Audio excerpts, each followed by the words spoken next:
Hello les CM2, on parle à nouveau du groupe nominal. On ne rentre pas dans les détails pour la première partie, ce sont des révisions du CE2 et du CM1. Rapidement, le groupe nominal est un groupe de mots dont le noyau est un nom.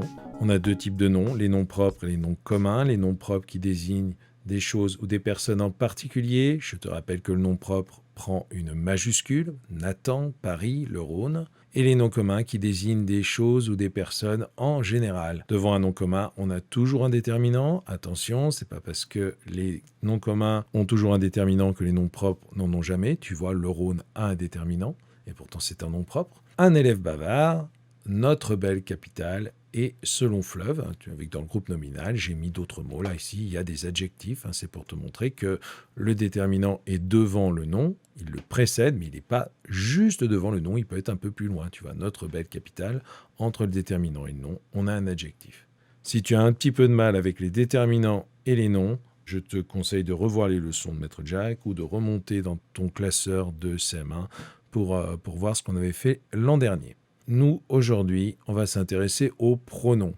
On peut souvent, voire toujours, remplacer un groupe nominal par un pronom. Et le pronom va garder la même fonction que le groupe nominal qu'il remplace. La même fonction, c'est le même rôle dans la phrase. Par exemple, si on remplace un groupe nominal sujet par un pronom, le pronom sera sujet. Le pronom garde la même fonction que le groupe qu'il remplace. Comme le pronom remplace un groupe nominal, il a un genre, féminin ou masculin, et un nombre, singulier ou pluriel.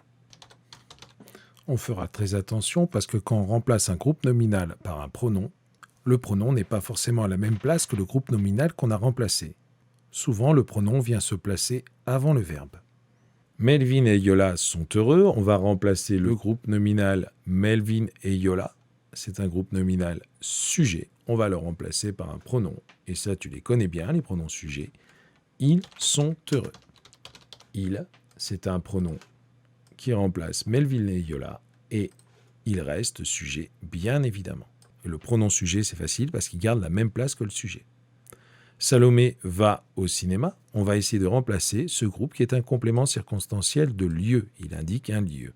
Et tu vas voir que ce groupe nominal, il va venir s'intercaler entre Salomé, le sujet, et le verbe. Salomé y va. Voici notre pronom complément circonstanciel de lieu. Ici, entre le sujet Salomé et le verbe va. Lison range sa chambre.